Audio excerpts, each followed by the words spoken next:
नमस्कार दोस्तों, स्वागत है आपका आज की वीडियो में। मैं एक क्वेश्चन पूछता हूँ आपसे दोस्तों। आज की जनरेशन के साथ अगर आप उनसे दो ऑप्शन दें, जॉब करना है कि बिज़नेस करना है, या आप मान लीजिए मेरा वीडियो देख रहे हैं, मैं आपसे इस वीडियो को चालू करने से पहले यही क्वेश्चन पूछूंगा कि आप क्या चीज़ प्रेफर करेंगे, जॉब या बिज़नेस। मैं गवर्नमेंट जॉब की बात नहीं कर रहा हूँ, कोई भी जॉब, गवर्नमेंट जॉब हो, प्राइवेट जॉब हो, क्या चूज़ करेंगे।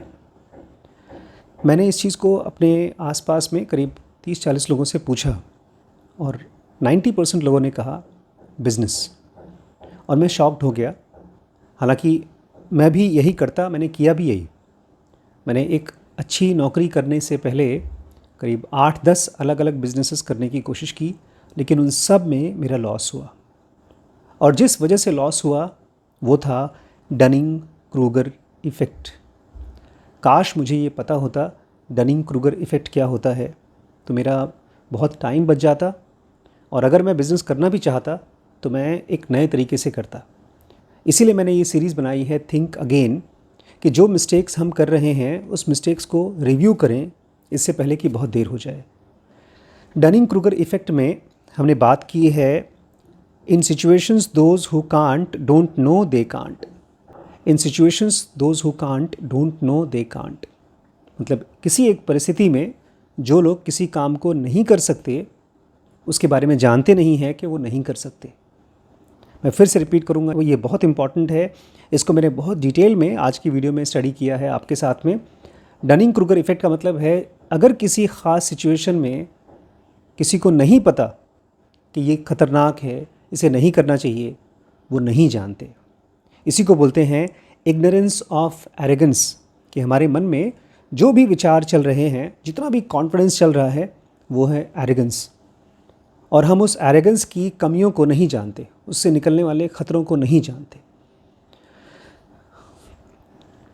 ये सारे वीडियोस मैं अपने बच्चों के साथ बनाता हूँ अपने घर पे, स्पेशली इसलिए ताकि वो मेरे जैसे हज़ारों लोग जो दसियों साल और करोड़ों रुपए, मतलब अकेले मेरा नहीं, करोड़ों लोगों का करोड़ों रुपए बर्बाद हो चुका है, ऐसा ना हो।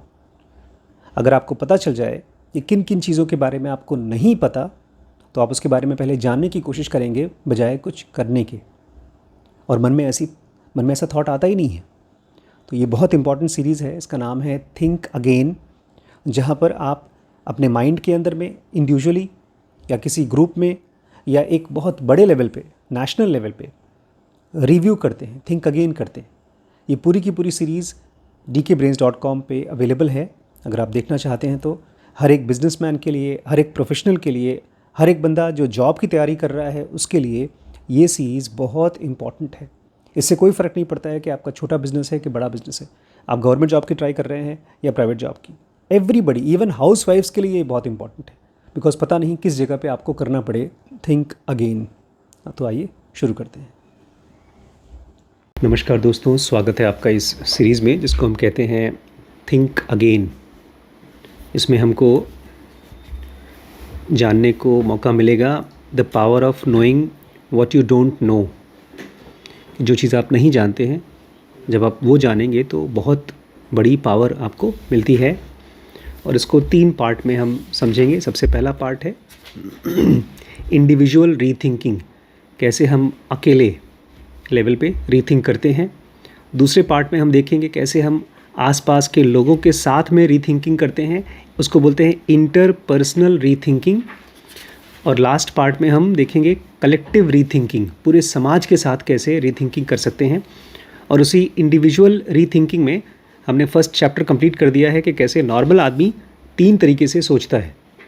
अपने आइडियाज़ को प्रीचर की तरह बस प्रीच करता रहता है। वो ये बहुत सोचता नहीं है कि सही है कि गलत, या इसके अंदर क्या कमियां हैं, इसमें मुझे क्या नहीं पता, वो नहीं सोचता, बस प्रीच करता है। कोई अगर उसकी कमी बताएगा, कोई गलतियां बताएगा, तो वो प्रोसिक्यूटर बन जाता है, वकील बन जाता है, और उसके लॉजिक में कमियां खोजता है। और अगर फिर भी वो सेटिस्फाइड नहीं होता, फिर भी उसको अपने लॉजिक में कमी दिखाई देती है, तो बन जाता है पॉलिटिशियन, नेता। और एक्चुअली हमको क्या करना चाहिए, क्या बनना चाहिए? साइंटिस्ट। वो अपनी आइडियाज़ में कमी निकाल करके और मजबूत करता है अपने लॉजिक को, अपनी समझ को। तो ये चैप्टर हमने ख़त्म कर दिया। अब सेकेंड चैप्टर में आ रहे हैं कि कैसे एक नॉर्मल आदमी, चाहे वो किसी भी लेवल पे हो, वो या तो बिहेव करता है आर्म चेयर क्वार्टरबैक की तरह, मतलब वो एक्सपर्ट्स की तरह बिहेव करता है, बोलता है, सोचता है उन सब्जेक्ट्स पर की जो नहीं पता उसे, और वहीं पर जो लोग सचमुच के लायक होते हैं उनको हमेशा इम्पोस्टर की फीलिंग आती है। हाँ, ये हम लोगों को कम आएगी बिकॉज हम हैं आर्म चेयर क्वार्टरबैक। आज ही इसका बहुत अच्छा एग्जाम्पल हुआ जब मैंने उसको देखा और मुझे लगा कि उसको एंटी डिप्रेशन की दवाई देनी चाहिए, तो मैंने इस बात की कि यार इसको एक एंटी डिप्रेशन कोई दे दें। उसने कहा सर आप क्या चाहते हैं बताइए। वो ये सोच रहा था कि मैं एक स्पेशलिस्ट की तरह सोच करके उसको बोल रहा हूँ कि इसको एंटी डिप्रेशन देना चाहिए। उसने कहा सर एक बार अगर चालू कर दिया एंटी डिप्रेशन तो उसकी आदत पड़ जाती है। उसका अपना खुद का एक दोस्त था, उसको ऐसे ही कुछ दिन के लिए दिया था, महीने 15 दिन के लिए, वो 1.5 साल तक के लिए खाता रहा। और उसके बाद एक दिन उसने कोई और चीज़ नशा वशा किया था, और फिर उसके बाद उस नशा करने के बाद उसको एक फीलिंग आई कि अब मैं ठीक हो गया हूँ। उसने शायद गांजा वांजा कुछ लिया था और फिर छोड़ दिया। उसने जो डिप्रेशन की दवाई खा रहा था उसको छोड़ दिया। उसके 1 हफ्ते 10 दिन बाद उसको रिलैप्स हो गया। रिलैप्स मतलब जिस डिप्रेशन में था उस डिप्रेशन में से वो निकल रहा था दवाई की मदद से, धीरे धीरे जो भी या अपनी मदद से।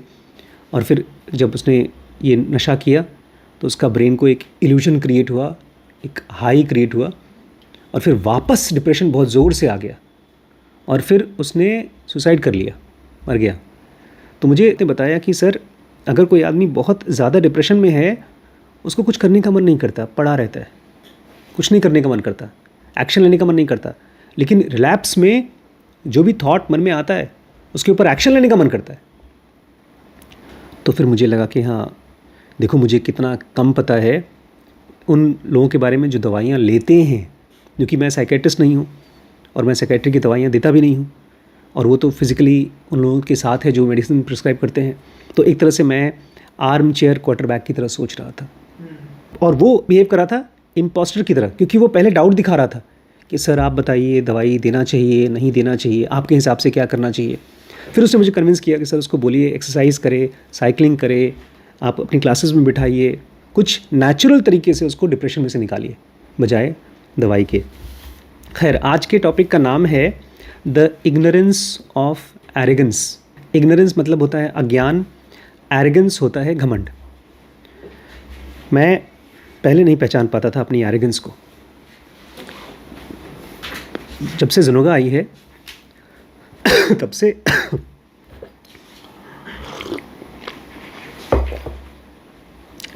लोग मुझे बताएं कि मैं एरोगेंट हूँ। इससे पहले मुझे अपने थॉट्स का शेप देख करके, उसके सेंटेंसेस के स्ट्रक्चर को देख करके अपनी एरोगेंस बहुत बार पकड़ में आ जाती है। पहले नहीं आती थी। इसलिए नहीं पकड़ में आती थी क्योंकि अपने आप में एरोगेंस, घमंड का एक रूप है इग्नोरेंस। वो अदृश्य है, वो दिखता नहीं है। वो लगता है कि है, जो मेरी नॉलेज है वो है, बहुत सॉलिड प्रेजेंस की तरह दिखाई देती है। जो बेवकूफ़ी है वो दिखती नहीं है। जितने भी लोग गाड़ी चलाते हैं शराब पी करके, बड़े कॉन्फिडेंट होते हैं, उनको ये थॉट ही नहीं आता, बायस ही नहीं आता दिमाग में कि मेरा एक्सीडेंट भी हो सकता है। तो ये टॉपिक को हम लोग थोड़ा सा समझने की कोशिश करते हैं और होपफुली आप भी थोड़ा थोड़ा अपनी एरोगेंस को पहचान सकें और आप आर्म चेयर क्वार्टरबैक से हट करके, मतलब मैदान के बाहर जो मैच देखते हैं और कमेंट करते हैं बड़ी बड़ी, उससे हट करके आप बन सकें इम्पोस्टर सिंड्रोम की फीलिंग वाले, जहाँ पर आप सीखते तो हैं लेकिन बहुत ज़्यादा ओवर कॉन्फिडेंट नहीं होते। तो वो भी नहीं बनना, स्वीट स्पॉट पे जाना। हाँ, जब आप यहाँ से वहाँ तक पहुँचेंगे तो एक बीच में स्वीट स्पॉट मिलेगा। जब आप एक्सरसाइज करते हैं तो कब बहुत ज़्यादा कर दें। मैं एक दिन कर रहा था एक्सरसाइज, पुशअप्स नहीं, सिटअप कर रहा था और एक रॉन्ग पोस्चर में किया, भैया कमर दुख गई। 3 दिन तक मेरी एक ख़ास मसल थी वो पुल हो गई। तो एक स्वीट स्पॉट पर आपको, इसलिए एक्सरसाइज वगैरह करते हैं तो आपको कोशिश करना चाहिए किसी गाइड के अंडर में करें, अपनी मर्ज़ी से कुछ भी ना करें। तो इग्नोरेंस ऑफ एरोगेंस हम लोग सीख रहे हैं। One of my favourite accolades is satirical award for research that's as entertaining as it's enlightening। Author कह रहे हैं मेरा एक बहुत फेवरेट पुरस्कार है जो इनाम दिया जाता है और वो बड़ा मजाकिया है, सटायरिकल है, क्योंकि इसमें एंटरटेनिंग भी है और एनलाइटनिंग भी है, मज़ा भी आता है और कुछ बहुत गहरी चीज़ें भी समझ में आती हैं। It's called IG trademark Nobel Prize. इस अवार्ड का, इस एक्कोलेट का नाम है IG Nobel Prize and it's handed out by actual Nobel laureates. और इसको देते कौन है? ये वो लोग देते हैं जो खुद नोबल लॉरिएट्स हैं, नोबल प्राइज़ के विनर्स हैं। One autumn in college I raced to campus theatre to watch the ceremony along with 1000 fellow nerds. बोलते हैं एक बार मैं अपने कॉलेज में था और मैं बहुत ज़ोरों से भाग कर गया कि मुझे देखना था ये सेरेमनी जहाँ पर नोबल प्राइज़ विनर्स दूसरों को इनाम देते हैं। वहाँ पर 1000 फेलो नर्ड्स थे, बहुत जीनियसेस लोग इकट्ठे थे। The winners included a pair of physicist who created a magnetic field to levitate a live frog. और वहाँ पर जो जीता उसमें एक पेयर थे फिजिसिस्ट के, उन्होंने एक ऐसी मैग्नेटिक फील्ड बनाई थी जिसमें आप एक जिंदा फ्रॉग को हवा में उड़ा सकते थे। A trio of chemists who discovered that biochemistry of romantic love has something in common with obsessive compulsive disorder। एक और ग्रुप को मिला, 3 लोग थे, केमिस्ट थे, जिन्होंने ये खोजा था कि बायोकेमिस्ट्री मतलब केमिकल कॉम्पोजिशन जो हमारे ब्रेन की होती है, बॉडी की होती है, लव के समय उसके अंदर काफ़ी कुछ कॉमनैलिटी होती है ऑब्सेसिव कंपल्सिव डिसऑर्डर की। हम एक तरह से पागलपन जो बीमारी में झेलते हैं, ऐसे ही पागलपन हमको प्यार में भी होता है। और इसके अलावा computer scientist who invented PawSense, एक और बंदे को मिला कि कंप्यूटर साइंटिस्ट जिसने पॉज सेंस इन्वेंट किया था, एक software that detects cats paw on a keyboard and makes an annoying noise to deter them. उसने एक ऐसा सॉफ्टवेयर बनाया था कि अगर आपके कीपैड पे किसी बिल्ली ने हाथ रख दिया, ज़ोर से अजीबोगरीब आवाज़ आएगी, तो आप उसको बंद कर सकते हैं। नहीं तो फिर बिल्लियाँ हट जाएंगी वहाँ से। अच्छा, बिल्ली हट जाएगी, makes annoying noise to deter, हाँ, उन बिल्लियों को भगा देगा वहाँ से। Unclear whether it also work with dogs. तो पता नहीं ये खाली बिल्ली के साथ काम करता है कि कुत्तों के साथ भी करता है। खैर, several of the awards made me laugh but ऑनरीज who made me think the most were 2 psychologists. तो उसमें से बहुत से लोगों के अवार्ड्स को देख कर तो मुझे हंसी आई कि क्या है, लेकिन उसमें 2 साइकोलॉजिस्ट थे जिनके अवार्ड को मुझे लगा कि यार ये बहुत अच्छा अवार्ड मिला है। और ये 2 लोग थे David Dunning and Justin Kruger. क्या नाम था? David Dunning and Justin Kruger. They had just published a modest report on skill and confidence that would soon become famous. उन्होंने एक रिपोर्ट बनाई थी, एक मॉडेस्ट रिपोर्ट, मतलब बहुत ज़्यादा हाई फाई रिपोर्ट नहीं थी, सिंपल सी रिपोर्ट थी, जहाँ पर वो स्किल को, किसी आदमी के हुनर को और उसके कॉन्फिडेंस को पढ़ रहे थे। स्किल और कॉन्फिडेंस। अच्छा, they found that in many situations those who can't don't know they can't. और उसमें उन्होंने बताया कि जिनको अपना काम नहीं आता उनको पता नहीं है कि उनको अपना काम नहीं आता। Those who can't they don't know they can't. जिनको नहीं आता, जैसे हमारे थे, उनको ड्राइविंग नहीं आती थी, थोड़ी बहुत ड्राइविंग आती थी, लेकिन वो ख़तरनाक थी। एक आदमी जिसको ड्राइविंग बिल्कुल नहीं आती, वो गाड़ी चालू करके गियर में, एक्सीलेटर में डाल नहीं सकता, वो गाड़ी चलाएगा तुरंत गाड़ी बंद हो जाएगी। लेकिन ये भाई साहब को पता चल गया था कि कैसे एक्सीलेटर, क्लच और गियर का ताना बाना खेलते हैं। उन्होंने कर दिया और एक्सीडेंट कर दिया। तो उन्होंने खोजा था दोज हु कांट, मतलब जिनको अपना काम नहीं आता, they don't know they can't, उनको साफ साफ पता नहीं है कि उनको अपना काम नहीं आता। According to what's now known as Dunning-Kruger effect, it's when we lack competence that we are most likely to be brimming with overconfidence। और इसी को बाद में नाम दिया गया Dunning Kruger effect. Big bang theory में शायद सुना है। हाँ, उसमें सुना होगा बिल्कुल। क्या नाम दिया इसका? Dunning Kruger effect. और इसमें एक इंसान के पास में जब कंपिटेंस नहीं होता, क्या नहीं होता? हाँ, लायकियत नहीं होती, काबिलियत नहीं होती, we are most likely to be brimming with over confidence. तब हमको बहुत ज़्यादा कॉन्फिडेंस होता है। एक इसका छोटा सा एग्जांपल मैं बताऊंगा। जब मैं खाना वाना बनाने की कोशिश करता हूँ ना, तो मेरी औकात है मुश्किल से 3 या 4 रोटी बनाने की। अगर आप मुझसे 12-15 रोटी बनाने के लिए कह दें तो मैं रो दूँगा। और उसके साथ साथ अगर आटा भी सानना हो, चावल भी बनाना हो, सलाद भी काटना हो, दाल सब्जी सब बनानी हो, तो मैं भाग जाऊँगा, घर छोड़ के भाग जाऊँगा। लेकिन और वो इसलिए क्योंकि मैं बनाता नहीं हूँ। जब मैं अकेले रहता था तो मैं दाल चावल बनाता था, कभी कभी सलाद भी काट लेता था, लेकिन कभी भी मैंने मम्मी लोगों की तरह पूरा खाना नहीं बनाया। तो मुझे लकीली कॉन्फिडेंस नहीं है।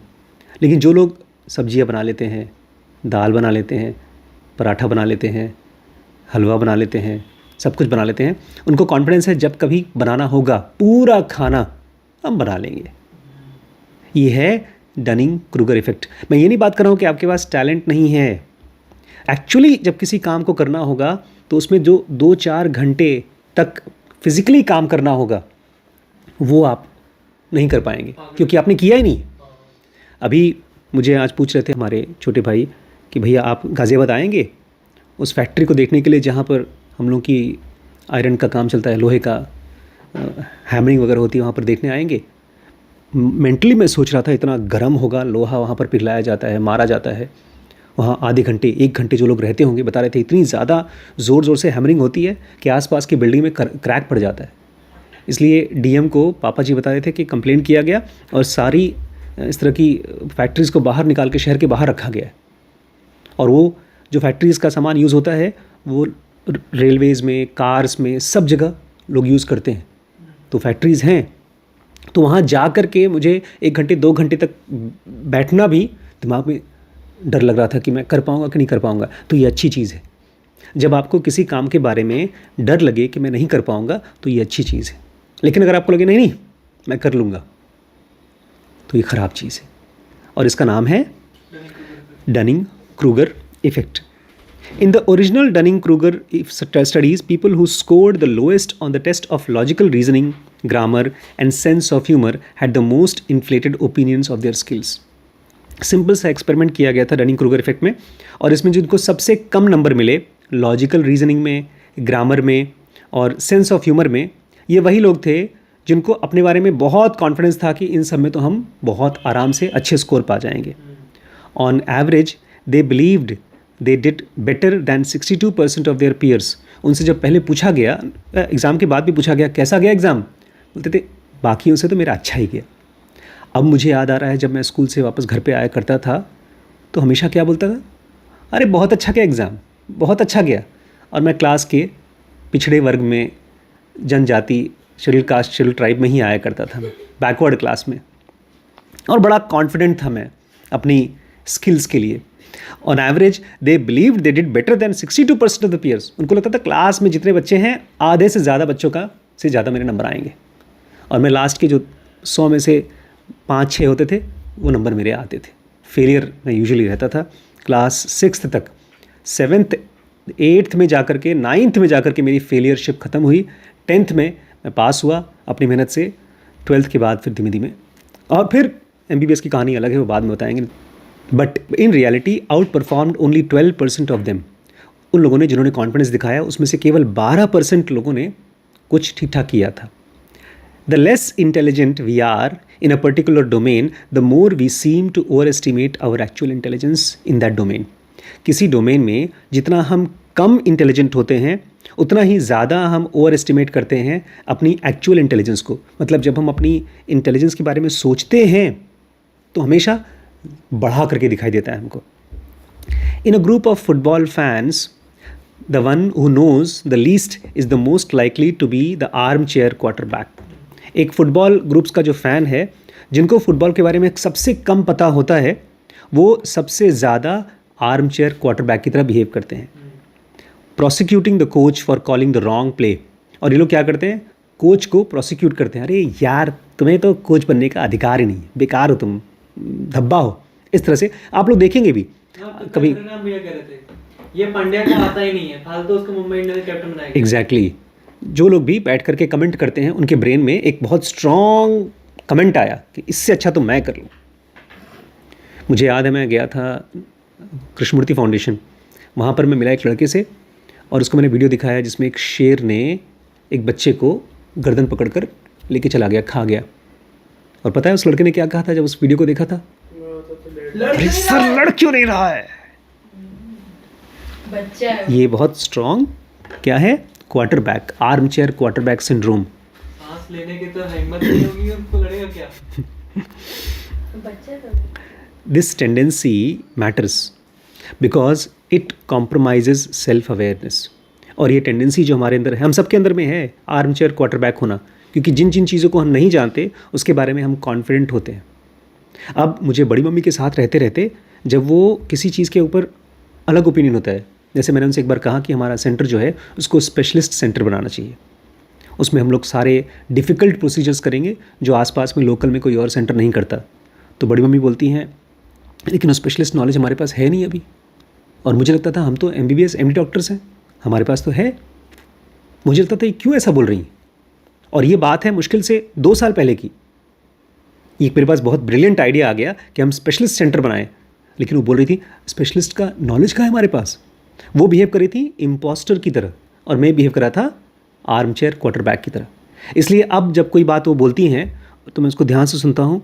मैं कहता हूँ प्रभु तुम अच्छा है मेरी बीवी हो, क्योंकि मुझे हमेशा कॉन्फिडेंस होता है, उनको हमेशा लेस कॉन्फिडेंस होता है। ये tendency matters because it compromises self awareness. ये टेंडेंसी बहुत इंपॉर्टेंट है क्योंकि अगर ये टेंडेंसी काम कर रही है, डनिंग क्रूगर इफेक्ट हमारे ऊपर काम कर रहा है, तो हमारा सेल्फ अवेयरनेस, अपने बारे में जो भी जानकारी है, जो भी हम कर सकते हैं, जो भी हम कर पाएंगे, वो कम हो जाता है। And it trips us up across all kinds of setting.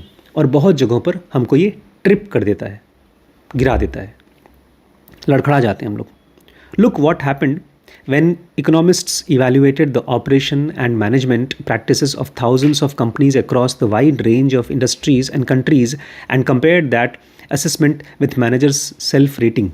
बोलते हैं देखिए जब हज़ारों कंपनीज़ का एक असेसमेंट किया गया, इकोनॉमिस्ट ने असेसमेंट किया, और वहीं पर look at what happened when economist evaluated operations and management of thousands of company. देखिए क्या हुआ जब हज़ारों कंपनीज़ का इवैल्यूएशन किया इकोनॉमिस्ट्स ने, और वहीं पर दूसरी जगह पर उनके मैनेजर्स ने जब किया अपनी कंपनीज़ का इवैल्यूएशन, बोले अरे हमारी कंपनी तो वर्ल्ड क्लास है, बेस्ट है। और इकोनॉमिस्ट ने देखा, बोला ये तो तुम फटे हाल हो, मरने वाली है। ये तो एकदम ही बेकार है। इसका ग्राफ बनाया गया है, managers average management practices self score, और नीचे average management practices self score. ये तो मुझे ग्राफ समझना पड़ेगा। Managers tend to over rate their abilities. जब मैनेजर्स को पूछो क्या तुम्हारी ये कंपनी किसी काम को कर पाएगी, तो वो हमेशा ओवर रेट करते थे अपनी एबिलिटीज़ को। हाँ बिल्कुल कर लेंगे, जितना नहीं कर पाएंगे उससे भी ज़्यादा ओवर रेट कर लेते थे। In this graph if self assessment of performance matched actual performance, every country would be on the dotted line. इस ग्राफ में ये जो डॉटेड लाइन है बीच में, अगर सेल्फ असेसमेंट मतलब मैं कितना कर सकता हूँ उसका असेसमेंट, और एक्चुअल जो मैं कितना कर सकता हूँ, दोनों सेम होता, तो सारी की सारी कंपनीज़ यहाँ लाइन पर होती। लेकिन यहाँ पर ये सब लाइन के ऊपर है, मतलब जितना वो कर सकती हैं उससे ज़्यादा उनको लगता है वो कर सकती हैं। Over confidence existed in every culture.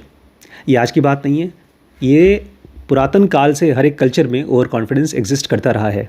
And it was most rampant where management was the poorest. और सबसे ज़्यादा तो वहाँ होता है जहाँ पर मैनेजमेंट सबसे पुअर होता है। इसीलिए मुझे लगता है अगर आप लोग इन वीडियोस को और काम को जो हम लोग कर रहे हैं, रिम्पी स्कैन को, आप ऑपरेशंस के अंदर काम नहीं कर रहे हैं, आप अल्ट्रासाउंड नहीं कर रहे हैं, आप पेशेंट्स उठा करके नहीं लगा रहे हैं, आप मार्केटिंग नहीं कर रहे हैं, फिर भी अगर आप मैनेजमेंट की तरह इन्वॉल्व होते जाते हैं तो हमारे यहाँ कुछ न कुछ बाकियों से बेटर हो सकता है, बाकियों से हम कम गलतियाँ कर सकते हैं। क्योंकि जहाँ सबसे पुअर मैनेजमेंट होता है वहीं पर सबसे ज़्यादा ओवर कॉन्फिडेंस होता है, मिस्टेक्स होती हैं। Of course management skills can be hard to जज ऑब्जेक्टिवली। अब कोई आदमी कितना अच्छा मैनेजर है, ये स्किल को जज करना मुश्किल है। Knowledge should be easier, you are tested on your throughout school. अब देखिए आज जो को सबसे ज़्यादा डिप्रेशन है, दुख है, वो इस बात का है कि वो अपनी ग्रेजुएशन को पूरी नहीं कर पा रहा है, बार बार फेल हो रहा है। अब उस चीज़ को मेजर करना बड़ा आसान है। आप गए, इम्तिहान दिया, उसमें कुछ क्वेश्चंस दिए हैं, उसके आंसर्स आपने लिखे, आप फेल हुए पास हुए पता चल जाता है। लेकिन एक्चुअल स्किल ऑफ मैनेजमेंट या किसी भी काम को एक्चुअली करना वो अलग है. Compare to most people, how much do you think you know about each of the following topics, more or less और द सेम. अब आपको कुछ क्वेश्चंस पूछूंगा मैं, आप बताइएगा इनके बारे में आप क्या जानते हैं. Why English became the official language of United States. English जो है यूनाइटेड स्टेट्स का ऑफिशियल लैंग्वेज क्यों बनी, कुछ बताइए. नहीं पता, चलिए कोई बात नहीं. दूसरा question, why women were burn at the stake in Salem. औरतों को क्यों जलाया गया था सालेम के स्टेक में, नहीं पता. What job Walt Disney had before he Drew Mickey mouse.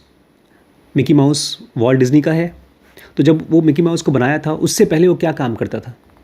मैंने पढ़ा था लास्ट, तो वो उसके पास घर नहीं था, फुटपाथ पे रह रहा था उस टाइम. वो गरीब था, बहुत ही गरीब था. तो ठीक काम ठीक नहीं ठीक था ठीक, उसके पास. Good. On which space flight humans first laid eyes on the great wall of China. कौन सी स्पेस फ्लाइट से लोगों ने उधर अंतरिक्ष से धरती में ग्रेट वॉल ऑफ चाइना को देखा था, कौन सी फ्लाइट से. अंतरिक्ष में कैसे पहुंच गए? जो लोग स्पेस में जाते हैं ऊपर से, अच्छा, स्पेस फ्लाइट. स्पेस से जब नीचे देखते हैं तो कौन सी वाली पहली बार देखा गया था ग्रेट वॉल ऑफ चाइना को.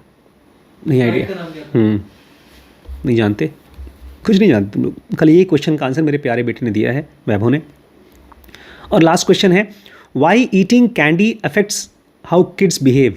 ऐसा क्यों है कि जब कोई कैंडी खाता है बच्चे तो उनके बिहेवियर चेंज हो जाते हैं. क्योंकि जब भी हम मीठा खाते हैं तो हमारे बॉडी में केमिकल रिलीज होते हैं, राइट. वो क्योंकि हमें अच्छा फील कराते हैं. जब भी मीठा हमारे बॉडी में जाता है तो ग्लूकोज बढ़ जाता है. चलो, इसका क्वेश्चन का आंसर अभी उसने लास्ट में दिया है, हम देखेंगे कि हम कितना कॉन्फिडेंट हैं या नहीं है. One of my biggest pet peeves is feigned knowledge. Author कहना है जो मेरा बहुत सबसे बड़ा पेट पीव है. पेट पीव मतलब जिस चीज़ से मुझे बहुत गुस्सा आता है, इरिटेशन होती है, वो है फेन्ड नॉलेज. फेन्ड मतलब थोड़ा बहुत. नॉलेज का दिखावा करना, नहीं पता है फिर भी बोलना. Where people pretend to know things they don't. जहाँ पर लोग दिखाते हैं, वो बातें दिखाते हैं कि वो चीज़ें जानते हैं जो उनको नहीं पता. It bothers me so much that at this very moment I am writing an entire book about it. बोलते हैं इस बात से मुझे इतनी गुस्सा आती है कि मैं इसी समय इसके ऊपर पूरी किताब लिख रहा हूँ. In a series of studies, people rated whether they knew more or less than most people about a range of topics like these, and then took a quiz to test their actual knowledge. बोलते हैं एक study हुई थी, series of studies, जहाँ पर लोगों को ढेर सारी अलग अलग चीज़ों के टॉपिक्स पर सवाल पूछा गया और उनसे ये भी पूछा गया कि इसके बारे में आप कितना जानते हैं, कम जानते हैं कि ज़्यादा जानते हैं. और फिर उनको एक्चुअल नॉलेज को चेक किया गया. The more superior participants thought their knowledge was, the more they overestimated themselves, and the less interested they were in learning and updating. The more superior participants thought their knowledge was, Jin participants को लगता था कि वो बहुत superior लोग हैं, वो काफ़ी कुछ जानते हैं, the more they overestimated themselves, उतना ही ज़्यादा वो अपने आप को overestimate करते थे. And the less interested they were in learning and updating. और जितना ज़्यादा उनको लगता था कि जानते हैं, उनको अपडेट करने की ज़रूरत ही नहीं लगती. जैसे बहुत से हमारे जान पहचान में हैं जो लोग बुक्स पढ़ने को मानते हैं कि ये पाप है. 300, 400, 500 रुपये बर्बाद करके नहीं जानते किसी को. दुनिया में जो लोग भी किताब नहीं पढ़ते वो यही हैं. उनको लगता है किताबों से क्या फ़ायदा होता है. 300 रुपये की किताब, 400 की किताब, 500 की किताब, इससे क्या फ़ायदा. मैं तो पैसे इकट्ठे कर रहा हूँ 2000 की एक बुक मंगाने का. नहीं, जो भी देखिए 300 रुपये की या 500 रुपये की एक किताब से चाहे आप उसको 2 साल में पढ़ें, वो आपके इग्नोरेंस को ख़त्म करती है, आपके मन के अंधेरे को ख़त्म करती है. लेकिन अगर आप वो नहीं पढ़ रहे हैं, इसका मतलब आपके पास कॉन्फिडेंस है कि जो भी आप जानते हैं जानते हैं. पैसे के बारे में जानते हैं, हर चीज़ के बारे में जानते हैं. ये तो बड़ी बहुत मेरे लिए भगवान की कृपा है कि मुझे सही समय पर इग्नोरेंस मिल गई अपनी. मुझे पता चल गया कि मुझे नहीं आता. जब मैंने लखनऊ का प्लॉट लिया या लखीमपुर का वो प्लॉट लिया जिसमें मेरे पैसे बर्बाद हुए, तब मुझे पता चला ये तो मैं ब्लंडर कर रहा हूँ. तो अगर आपको भी ये लगता है कि मुझे कुछ पढ़ने लिखने की ज़रूरत नहीं है, अपनी नॉलेज को अपडेट करने की ज़रूरत नहीं है, तो आप भी इन्हीं लोगों की तरह हैं, आर्म चेयर क्वार्टरबैक की तरह. If you think you know more about history और science than most people, chances are you know less than you think. अगर किसी भी सब्जेक्ट के बारे में हिस्ट्री के बारे में या साइंस के बारे में अगर आपको लगता है कि आप बाकियों से ज़्यादा जानते हैं, इसका मतलब ये है कि आप बाकियों से कम जानते हैं. As Dunning quips, the first rule of Dunning Kruger club is you don't know you are a member of Dunning Kruger club. Dunning Kruger बोलते हैं कि एज अ रूल, अगर आप डनिंग क्रूगर क्लब के मेंबर हैं, मतलब आप उस ग्रुप के मेंबर हैं जिनको ये नहीं पता कि उनको क्या नहीं पता, जो अज्ञानी हैं, अंधे हैं. हम में से बहुत से लोगों को लगेगा कि ये बेकार क्लब है. जैसे अभी हिंदू मुस्लिम का चल रहा है आजकल देश में पॉलिटिक्स, हमको लगेगा कि हम ऐसे लोग नहीं हैं जो हिंदू मुस्लिम करते हैं. हमारे सामने कोई मुस्लिम आएगा तो हम उसको गलत नज़र से नहीं देखेंगे. अगर आप ऐसे सोचते हैं तो गलत सोचते हैं, क्योंकि हम सब अगर किसी दूसरे कास्ट से डरते हैं तो हमारा डर वायलेंस में बदल सकता है. ये खाली इंटेंसिटी बदलने की देर है. अगर कोई हमको प्रेस कर दे तो हमारा वायलेंस, अरे मुस्लिम छोड़िए, घर ही में निकल जाएगा. बस राइट वर्ड्स बोलने की ज़रूरत है कि नहीं. अगर आप डनिंग क्रूगर क्लब के मेंबर हैं तो आपको पता नहीं होगा कि आप डनिंग क्रूगर क्लब के मेंबर हैं. इनफैक्ट जो लोग भी डनिंग क्रूगर क्लब के मेंबर मानते हैं अपने आप को, तो उनके लिए चांसेस ये है कि उसमें से निकल सकते हैं. डनिंग क्रूगर क्लब वो है जहाँ पर लोगों को पता नहीं है कि उनको पता नहीं है. मतलब उनको बहुत कॉन्फिडेंस है कि वो सब कुछ जानते हैं. ओवर कॉन्फिडेंट लोगों को बोला जाता है डनिंग क्रूगर क्लब के members. On the questions above, if you felt you know anything at all, think again. हमने आपसे कुछ सवाल पूछे थे, उन सवालों के जवाब सुनिए. America has no official language. पहला सवाल पूछा था कि बताइए अमेरिका का अंग्रेज़ी ऑफिशियल लैंग्वेज कब बना. आपने कहा था मुझे पता नहीं, और यहाँ पर उसका राइट आंसर है अमेरिका का कोई ऑफिशियल लैंग्वेज ही नहीं है. दूसरे सवाल में हमने पूछा था कि क्यों सलेम में औरतों को जलाया गया, तो वहाँ पर जलाया नहीं गया, उनको लटकाया गया, उनको फांसी दी गई थी, क्योंकि ये माना जाता था कि वो विचेज़ हैं, वो चुड़ैल हैं, भूत प्रेत माना जाता था. बहुत से लोगों को ऐसा माना जाता था. तीसरा क्वेश्चन था कि वॉल्ट डिज्नी ने जब मिकी माउस बनाया उससे पहले क्या किया. Walt Disney didn't draw Mickey mouse, it was the work of animator named उब इवर्क. ये चीज़ हमने पढ़ा था, एक सीरीज़ हमने बनाई थी, आप उसमें थे नहीं. उसमें एक आदमी था जिसका नाम है उब इवर्क, उसने मिकी माउस बनाया था, वॉल्ट डिज्नी ने नहीं बनाया था. तो एक डनिंग क्रूगर हमारे बीच में बैठा हुआ है. You can't actually see great wall of China from space. और अगर आपको हमने पूछा था कि बताइए आसमान से great wall of China first space में फ़्लाइट में कब दिखी, तो नहीं देख सकते आप. स्पेस से ग्रेट वॉल ऑफ चाइना दिखता नहीं है. लेकिन हम लोग को लगा अरे इतना बड़ा है यार, दिखता तो होगा, तभी तो पूछा गया है. नहीं दिखता. And average effect of sugar on children's behaviour is 0. आपने पूरी कहानी बता दी थी कि क्यों कैंडी खा करके ब्रेन में बहुत ये हो जाता है, वो हो जाता है, सब कुछ. तो कोई असर नहीं होता बच्चों के ब्रेन में, बिहेवियर में शुगर खाने से. बच्चे वैसे ही बर्बाद होते हैं, वो वैसे ही हाइपर रहते हैं. Although the Dunning-Kruger effect is often amusing in everyday life, it was no laughing matter in Iceland. देखिए हम लोग हंस रहे हैं, डनिंग क्रूगर इफेक्ट रोज़मर्रा की लाइफ में हंसने की चीज़ हो सकती है, लेकिन आइसलैंड के लिए ये हंसने की चीज़ नहीं थी. पूरा का पूरा देश बर्बाद हो गया. Despite serving as governor of central bank, David Odson had no training in finance economics.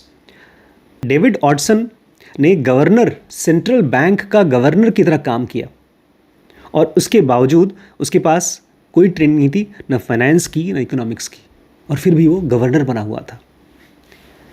Before entering politics he had created a radio comedy show. Politics में आने से पहले उसका काम था रेडियो कॉमेडी शो बनाया करता था. Written plays and short stories, उसका मेन काम था. प्लेज लिखता था, शॉर्ट स्टोरीज़ लिखता था. गॉन टू लॉ स्कूल, और इसके पहले लॉ स्कूल में पढ़ाई की थी. And worked as a journalist, और उसने जर्नलिस्ट की तरह काम किया था. During his reign as Iceland's prime minister, Oddsson was so dismissive of experts that he disbanded national economic institute. और जब वो राज कर रहा था आइसलैंड में प्राइम मिनिस्टर की तरह, उसको एक्सपर्ट्स इतने नापसंद होते थे, इतना डिसमिसिव था एक्सपर्ट्स का, कि उसने नेशनल इकोनॉमिक इंस्टीट्यूट को डिसबैंड कर दिया, हटा ही दिया. बोला ये संस्था बेकार है, इसका कोई फ़ायदा नहीं, ये लोग पैसा लेते हैं, पता नहीं कौन सा मैथमेटिक्स करते हैं, फिर आकर हमको थियरी बताते हैं, और उसका कोई फ़ायदा नहीं, बंद कर दो. To force him out of this post at central bank, Parliament had to pass an unconventional law. इस बंदे को इसकी पोस्ट से, प्राइम मिनिस्टर की पोस्ट से हटाने के लिए पार्लियामेंट को एक अलग से अनकन्वेंशनल एक नया लॉ बनाना पड़ा, तब जाके हटाया गया। Any governor would have to have at least a master's degree in economics. किसी भी बैंक के गवर्नर के पास इकोनॉमिक्स में, क्योंकि भाई पैसा रुपया की बात चल रही है और पूरे देश की तुम पैसे के बारे में मैनेजमेंट कर रहे हो, तो तुम्हें कम से कम मास्टर्स डिग्री होनी चाहिए इकोनॉमिक्स में। That didn't stop Oddsson from running for president a few years later. लेकिन फिर भी ये इतना बेशरम, इतना डनिंग क्रूगर इफेक्ट वाला आदमी, तो फिर से मैं लड़ूंगा, मैं जीत जाऊंगा। He seemed utterly blind to his blindness. ये बंदा अपने अंधेपन के प्रति एकदम अंधा था। He didn't know what he didn't know. उसको ये नहीं पता था इसको क्या नहीं पता है। आज मैं आपसे बोल रहा था कि बेटा हर रोज़ अगर तुम अपनी किताब अपने पास रखोगे, कोई एक किताब, और उसको एक सेंटेंस, एक पैराग्राफ पढ़ लोगे और उसका जॉय तुम्हें फील होगा, एक इग्नोरेंस का ख़त्म होने का जॉय, तो वो तुमको डिप्रेशन से बचाएगा। हम में से ज़्यादातर लोग 90%, 99% लोग यही हैं, डनिंग क्रूगर इफेक्ट के लोग हैं। हम बहुत कॉन्फिडेंट हैं कि हमें जितनी जितनी इंपॉर्टेंट चीज़ें हैं सब पता है, और उसी चक्कर में हम धीरे धीरे ख़त्म होते जाते हैं। जीते हैं तब भी और जब मर जाते हैं तब भी। एक सर्कल चलता रहता है और उसी सर्कल में हम घूमते रहते हैं। तो ये था इग्नोरेंस ऑफ एरोगेंस। इसमें कहीं पर भी घमंड की बात नहीं दिखाई देती कि हम किसी को डांट रहे हैं, धमका रहे हैं ना। हमारे ही दिमाग में हमको अपने इग्नोरेंस के ऊपर न ज्ञान है लेकिन कॉन्फिडेंस बहुत है। इसलिए मुझे बड़ी खुशी होती है जब वैभव बोलता है कि मैं अच्छी फिल्म नहीं बना सकता, और वो पढ़ता रहता है। लेकिन जब आप कहते हो बेटा कि मैं बना लूँगी, जब ज़रूरत पड़ेगी खाना बना लूँगी, तो मुझे डर लगता है। कम से कम वैभव को और शीश को ये नहीं कॉन्फिडेंस है कि हम खाना बना सकते हैं। ख़ास तौर से हमको कॉन्फिडेंस तभी होता है जब थोड़ा बहुत कॉन्फिडेंस आ जाता है। आप रोटी बना सकती हैं, चावल बना सकती हैं, लेकिन अभी भी बेटा वो चीज़ नहीं है जो कंटिन्यूसली एक आदमी काम कर सके। फिजिकल बॉडी के मसल्स नहीं डेवलप हुए हैं। मुझे यही डर लगता है कि अगर मैं चाय बनाता हूँ, कभी भी चाय बनाता हूँ, 2, 3, 4 लोगों का चाय तो ठीक है, जैसे 10 लोगों का चाय होगा प्रॉब्लम आ जाएगी। और मैं इंस्टाग्राम पे खूब पराठे देखता हूँ, आजकल नहीं देखता, पहले देखता था। वैसे पराठे बनते नहीं जैसा मैं उसमें देखता हूँ। एक बार बनाया था उस दिन, इतना बकवास पराठा बना था, खुद का ही पराठा खाने का मन नहीं कर रहा था मुझे, अपने हाथ का बनाया हुआ पराठा। तो प्रैक्टिस। सॉस पराठा बनाया था, बेकार था यार, सही में मुझे बहुत शर्म आ रही है उसके बारे में बोलते हुए। तो ये था इग्नोरेंस ऑफ एरोगेंस, घमंड का अज्ञान। घमंड का, एरोगेंस मतलब अज्ञानता, इग्नोरेंस मतलब अज्ञानता। ठीक है, कल पढ़ेंगे हम लोग stranded at the summit of the mount stupid. Stranded मतलब खोए हुए हैं। कहाँ पर? At the summit of the mount stupid, जो अटके हुए हैं। हाँ अटक गए हैं, किसी ने छोड़ दिया है, लावारिस पड़े हुए हैं। कहाँ? समिट ऑफ माउंट स्टूपिड, जो सबसे बेवकूफ़ी वाली पहाड़ के ऊपर अकेले पड़े हुए हैं हम लोग। तो देखते हैं उसमें ये किस पहाड़ की बात कर रहे हैं।